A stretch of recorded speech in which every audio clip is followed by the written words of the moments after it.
देशाची प्राचीन आयुर्वेदिक चिकित्सा पद्धती विदेशात मोठ्या प्रमाणावर वापरली जाते.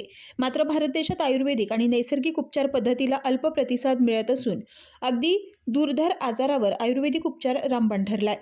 पाटोदा शहरातील ज्येष्ठ पत्रकार इद्रिस मकरानी आपल्या कुटुंबाच्या वडिलोपार्जित जडीबुटी अर्थात आयुर्वेदिक पद्धतीनं कोणत्याही जुन्या रोगावर नैसर्गिक पद्धतीनं उपचार करत असून त्यामुळे अनेक रुग्णांनी दुर्धर आजारावर मात केली असून याच अनुषंगानं पाटोदा शहरात आयबी न्यूजचे संपादक इद्रिस मकरानी यांच्या वतीनं मोफत नाडी परीक्षण तपासणी शिबिर दिनांक 28 डिसेंबर रविवार रोजी आयोजित करण्यात आले होते.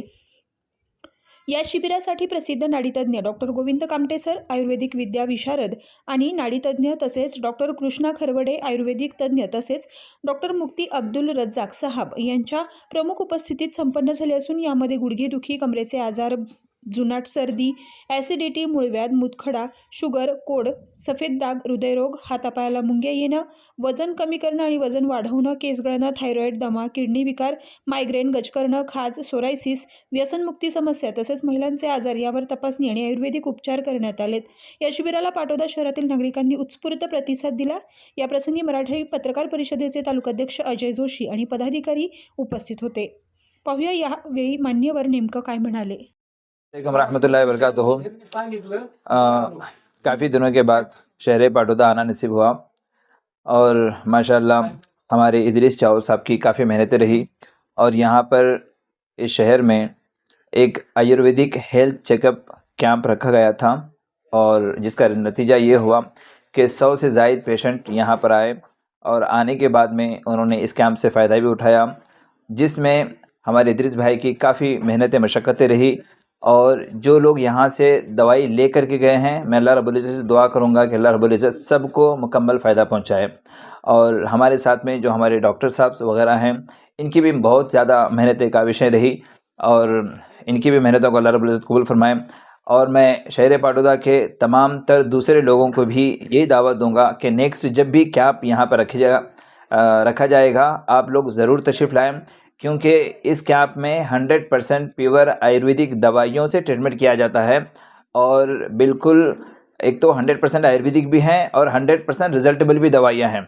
मैं ख़ास करके उन लोगों से कहूँगा जो लोग अपने बीमारियों को लेकर के दर बदर घूम रहे हैं, जिनका कई महीनों से इलाज करा करा के थक रहे हैं, फिर भी अगर इलाज नहीं हो रहा है तो बिल्कुल यहाँ पर आप आएँ और 100% यहाँ पर आपको रिज़ल्ट मिलेगा। और एक दूसरी बात ये भी है, ख़ास करके आज नौजवानों में जो प्रॉब्लम्स पाए जा रहे हैं वो हजरात और जो औलाद से महरूम हजरात हैं वो ज़रूर तशरीफ़ लाएँ।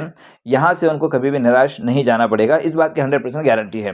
और उसके अलावा हमने जितने पेशेंट देखे उसमें 70% पेशेंट जॉइंट पेन के थे और अब देखें कुछ ही दिनों के बाद में जॉइंट पेन के जितने भी पेशेंट हैं हमारे पास से दवाई लेकर गई, सब के सब लोग 10 से 15 दिन के अंदर 100% खुश नज़र आएंगे और उन्हीं की ज़ुबानी आप लोग आइंदा दूसरी न्यूज़ के अंदर उनकी खुशखबरी उनके ज़ुबान से कहते हुए सुनेंगे कि उनका प्रॉब्लम कैसे था, फिर अब कैसे हुआ है।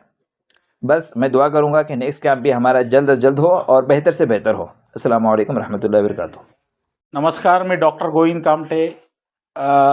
आज पाटोदा शहरामध्ये इद्रिस चौस यांनी जो कॅम्प ठेवला होता त्या कॅम्पला खूप चांगला प्रतिसाद मिळाला आणि त्यामध्ये आज नाडी परीक्षण आणि निसर्गोपचार आणि आयुर्वेदिक चिकित्सा पद्धतीने शरीरातील पित्त, कफ आणि वात या 3 दोषावर आज यातील दोष शोधून त्यावर आज औषधे देण्यात आली आणि आज आयुर्वेदिक औषधं याच्यामध्ये वेगवेगळ्या आजारांना ह्या कॅम्पमध्ये देण्यात आलेले आहेत. तपासणी ही मोफत झालेली आहे आणि ह्या कॅम्पचा साधारण 100 ते 125 पेशंटनी चांगला प्रतिसाद दिला. त्याबद्दल मी सर्व पाटोदा शहरातील जे पेशंट आले होते आणि आमचे आयोजक इद्रिस चौस आणि अमोल उमाटे यांनी जे आयोजन केलं हे खूप सुंदर केलं, त्याबद्दल मी सर्वांचे धन्यवाद. आयुर्वेदाच्या माध्यमातून शरीरातील 3 दोष जे आहेत पित्त, कफ, वात आणि शरीरामध्ये आपल्या रक्त आणि पाणी ह्यामध्ये झालेले दोष आहेत, हे दोष मुळातून काढण्यासाठी आज प्राचीन पद्धतीपासून आयुर्वेदाचा आज पूर्ण भारतामध्ये आयुर्वेदाचे खूप फॉर्म्युले आहेत. ते फॉर्म्युले आज बाहेर देशात अमेरिका, फ्रान्स ह्या देशामध्ये आज आयुर्वेदाचा खूप मोठ्या प्रमाणात वापर होत आहे. पण एक शोकांतिका अशी आहे भारतातली की आज भारतामध्ये आयुर्वेदिक पद्धतीचा आज लेवलला 50% वापर होत आहे, तरी आज 50% वापर कमी राहिलेला आहे. आणि याचं इतर चिकित्सा पद्धतीमध्ये आणि आयुर्वेदा पद्धतीत फरक एवढाच आहे की आयुर्वेदा हे काय करते, मुळातून आजार काढते. कारण आज अशा काही आजार आहेत त्यावर कोणत्याही चिकित्सा पद्धतीमध्ये उपचार नाही आणि तो उपचार त्याचे औषधं नाहीत आणि त्याचे औषधं आज आम्हाला कल्याण लाईफ केअर ह्या कंपनीनं तयार करून दिली आणि त्यातून आम्ही भरपूर पेशंटला त्याची औषधे दिलेले आहेत आणि ह्यातून या उपचार पद्धतीतून मुळातून आजार काढण्याचं हे एकमेव यातील उद्दिष्ट आहे. नमस्कार. JS न्यूज चॅनेलला लाईक करा, सबस्क्राईब करा व बेल आयकॉन दाबायला विसरू नका.